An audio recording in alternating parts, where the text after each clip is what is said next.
kayak gini-gini deh. Nah, tujuannya apa analisis itu? Supaya nanti tidak ada redundan, supaya tidak ada nanti terjadi tumpukan data yang membuat itu tidak efektif dalam program. Jadi dulu dengan nasabah, Bapak clear dulu Pak. Karena kalau nggak gitu, nanti nasabah akan minta-minta macam-macam. Aku mintanya kayak gini, sebentar loh, komitmen kita ini loh desainnya. Clear nggak desain? Begitu desain sudah clear, algoritma sudah clear, baru nanti Pak Bintang boleh cerita. Itu harus dibikin dulu.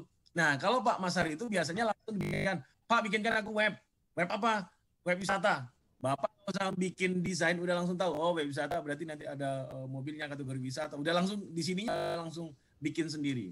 Nah, karena itu deal-dealan. Tapi kalau untuk industri itu harus datanya, formulanya, ya sketsanya atau DFD-nya atau kelas diagramnya atau formula tabel-tabelnya harus clear dulu. Kalau sudah clear baru. Kenapa? Tabel itu ada hitungannya, Pak. Per tabel berapa? Wah, muncul banyak tabel sekian rupiah. Ada line per code-nya, ada hitungan line per code, ada hitungan tabel. Nanti Pak Bintang cerita. Baik, Safor, nilai Bapak sementara adalah dari presentasi gayanya oke, ya, membuat saya senang ya 25 dari 30, kemudian materinya 30 karena belum dalam bentuk PPT atau PDF. Nanti kalau diubah saya akan bisa ubah. Kemudian yang ketiga, ada 3 orang yang bertanya. 3 orang yang bertanya itu berarti 6 poin, Bapak dapat 6. Dan Bapak menjawab, sekali menjawab dapat 3, berarti 9 ditambah 6. Jadi 15 nilai sementara. Kenapa saya bilang sementara? Nanti kalau setiap yang bertanya, Pak Safor bertanya, saya tambah lagi nilainya.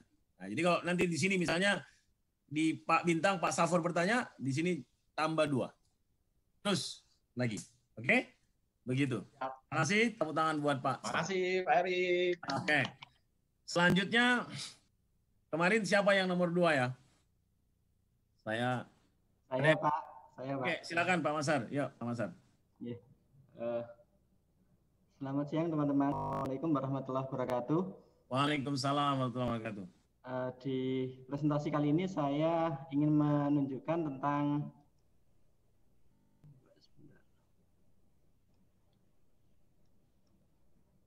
ini PowerPoint saya, yaitu mengenai RD surat masuk dan surat keluar di SMA Negeri 2 Jombang. Ini memang yang sudah saya kerjakan. Yang sudah saya kerjakan yang seperti ini karena nantinya akan dibuatkan seperti ini, Pak. Jadi nanti dari persuratan, inventaris semuanya akan jadi satu. Tapi yang sudah berjalan di persuratannya. Kemudian dalam buat program ini, itu yang saya tentukan entitasnya saya berikan yaitu surat masuk, surat keluar, user, disposisi, dan instansi. Dan ini kemudian saya tentukan atribut-atributnya.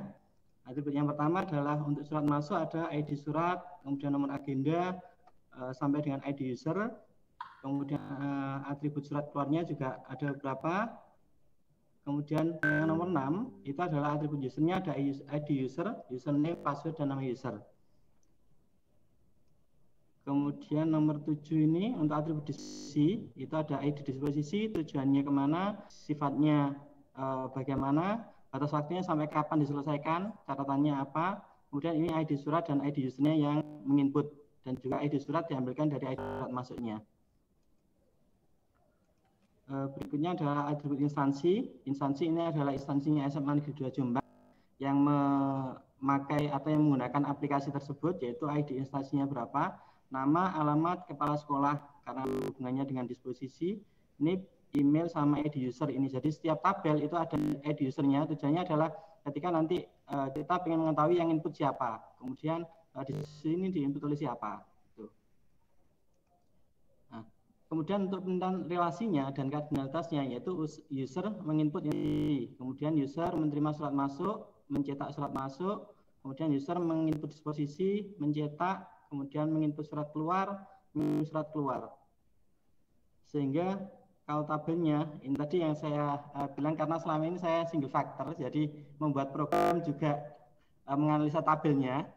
Ini menurut saya adalah seperti ini, user nanti mengentry instansinya, kemudian user menerima surat masuk, user mengentry surat masuk, kemudian user mengantri disposisi, mencetak disposisinya, karena yang mengerjakan hanya satu user saja selama ini di sekolah kami. Untuk ARD-nya kurang lebih seperti ini.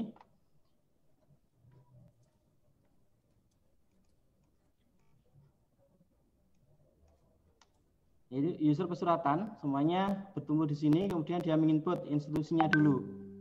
Kalau institusi sudah diinput, baru nanti dia bisa menginputkan surat masuk. Kemudian ketika surat masuk itu sudah diinput, maka akan dicetak untuk dimintakan disposisi ke kepala sekolah.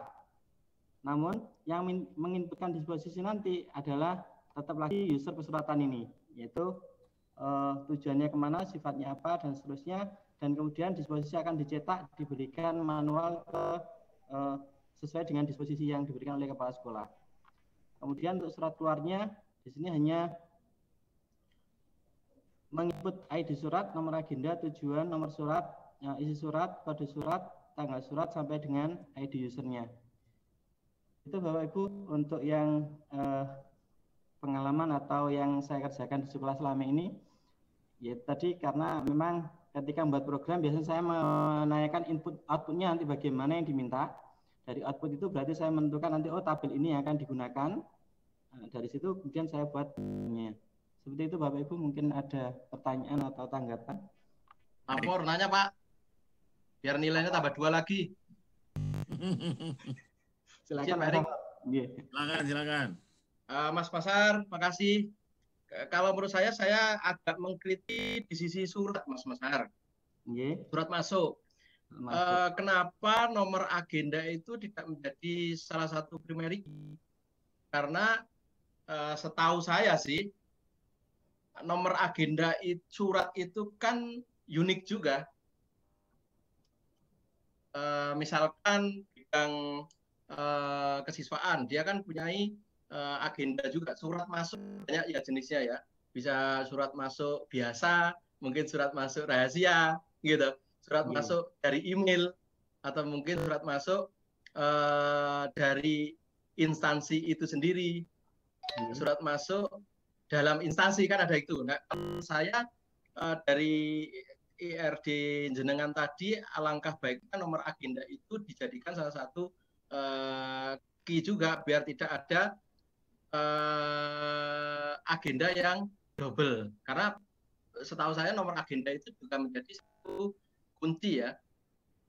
Misalkan Departemen A itu mengeluarkan surat biasa dalam Januari itu berapa surat. Dan alangkah baiknya apabila nomor agenda itu dia auto increment dalam 1 tahun gitu misalkan. Jadi di saat kita tercecer surat itu akan ketahuan ini adalah nomor agenda keberapa. Lalu di sini ada disposisi ya Mas? Iya Pak. Disposisi, oke. Ini berapa layer Mas kalau boleh tahu Mas disposisinya? 1 tingkat atau 2 tingkat? Hanya 1 tingkat Pak. 1 tingkat ya, berarti misalkan dari direktur, dari kepala sekolah ke guru. Ya, guru, oke. Ya. Mungkin itu Pak Erik. Terima kasih Pak. Oke, terima kasih. Silakan Pak Mas. Ya, jadi pertanyaannya tadi Pak, kenapa nomor agenda tidak dijadikan key tadi? Salah satu key. Iya Pak, terima kasih. Jadi memang sampai saat ini juga masih ada manualnya untuk di sana, karena nomor agenda itu kadang berubah-ubah. Jadi dari Dinas Pendidikan sendiri kadang tahun ini nanti nomor agendanya modelnya seperti ini. Kemudian tiba-tiba nanti untuk surat ini nanti dirubah menjadi nomor agenda begini, seperti itu Pak. Jadi nomor agenda itu memang direkod sendiri oleh bagian persuratan. Begitu Pak Erik. Ya. Begitu Pak Safar. Oke, sudah tambah 2 saya. Tambah 2 nilainya. Kita lihat.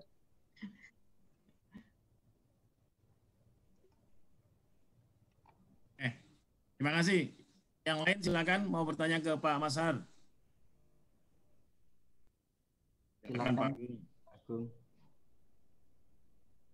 Selamat siang Pak.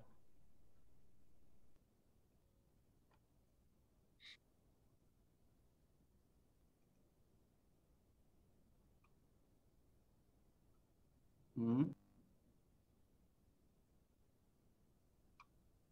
Hmm.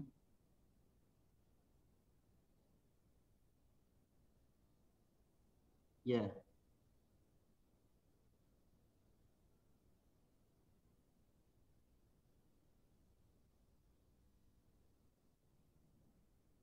Oke. Iya. Iya Pak, saya jawab dulu. Jadi ini yang sudah jadi memang untuk ini bentuknya adalah model web seperti ini. Jadi nanti adalah diterimanya tanggal berapa, kemudian ini nomor suratnya, kemudian di database-nya memang awalnya itu nomor agenda, kemudian ini diminta menjadi nomor surat atau kode suratnya. Nah, kemudian tanggal suratnya berbasis web, Pak. Bukan, memang berbasis web Pak. Jadi alamat pengirimnya dari mana, perihal, kemudian ini file suratnya juga saya inputkan di sini. Jadi kadang ini kan ketika nanti mencari surat tentang apa gitu, kemudian harus mencari berkasnya lagi, sehingga di sini saya buatkan untuk diupload. Nah, jadi tinggal nanti buka oleh persuratan tersebut. Kemudian penerimanya ini yang diterima oleh siapa, dan di sini nanti bisa dicetak ataupun diubah. Seperti ini Pak tampilannya untuk saat ini. Masih sederhana memang. Kelihatan Pak tampilannya Pak. Mungkin di close dulu ya Pak. PowerPoint-nya. Ininya di close dulu apanya? PPT-nya. Oh sebentar. Baru di-share lagi.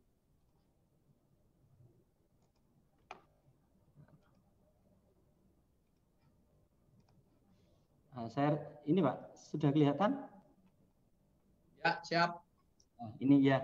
Jadi seperti ini bentuknya. Jadi ada nomornya ini saya menggunakan auto increment, kemudian tanggal diterimanya, kemudian ini kode suratnya ini memang beda-beda Pak. Jadi ini masuk di nomor agenda. Kemudian nomor urut ini yang saya gunakan untuk increment-nya juga.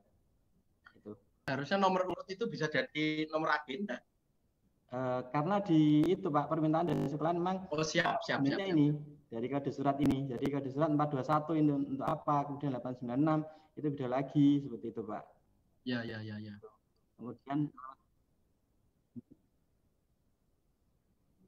ini saya urutkan dari tanggal diterimanya Pak. Iya. Tanggal diterima.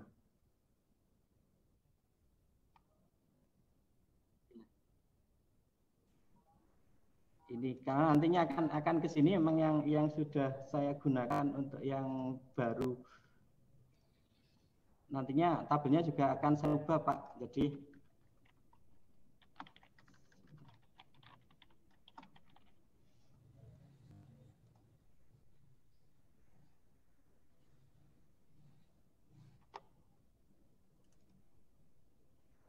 nanti sebentar masih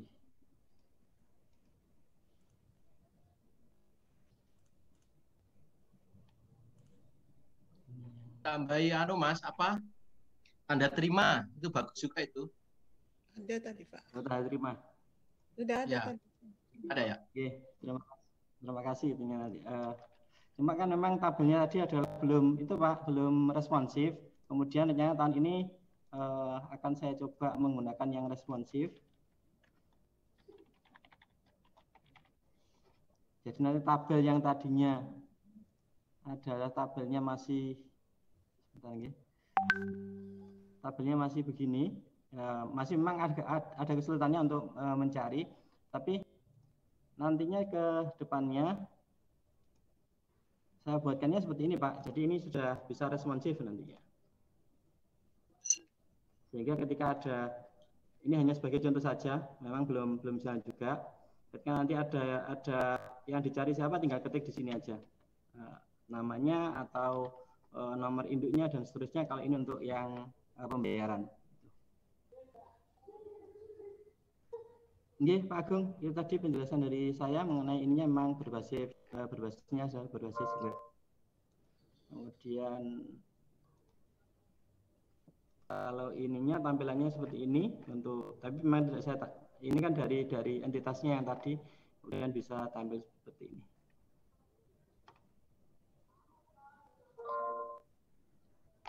Itu kurang lebihnya seperti itu Pak Agung. Satu lagi silakan Bapak Ibu.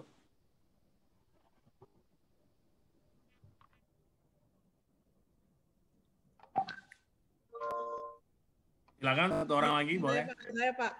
Oke, Bu Mala silakan. Ya. Makasih Mas, selamat siang.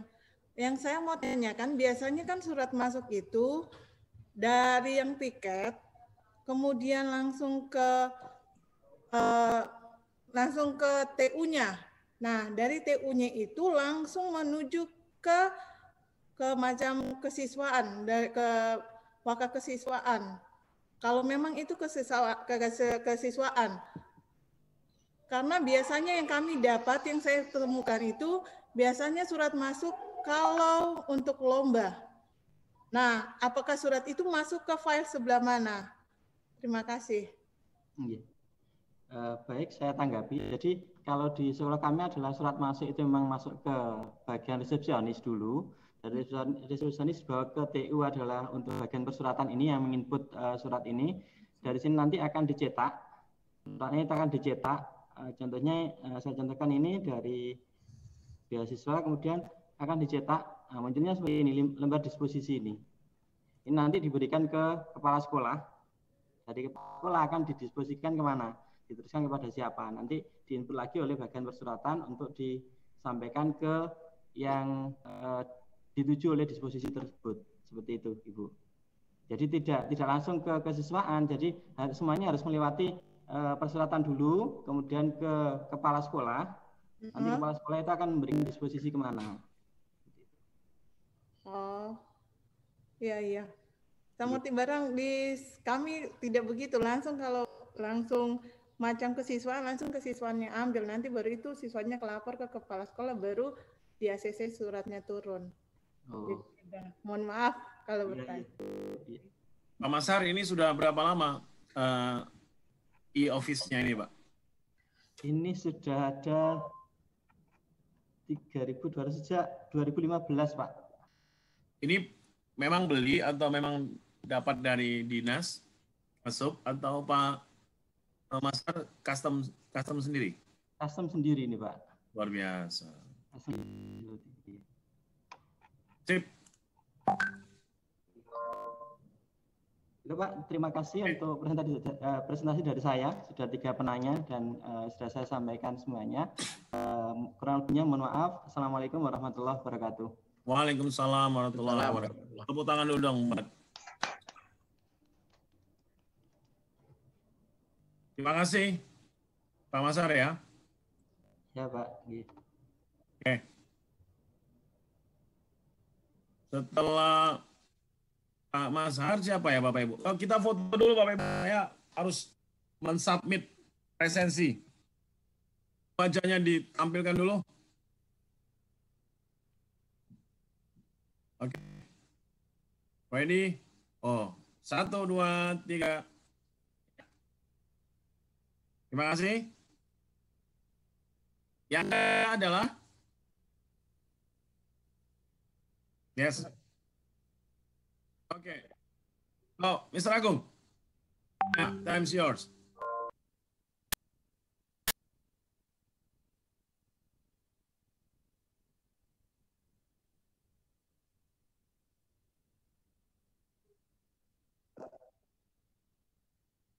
Waalaikumsalam warahmatullahi wabarakatuh.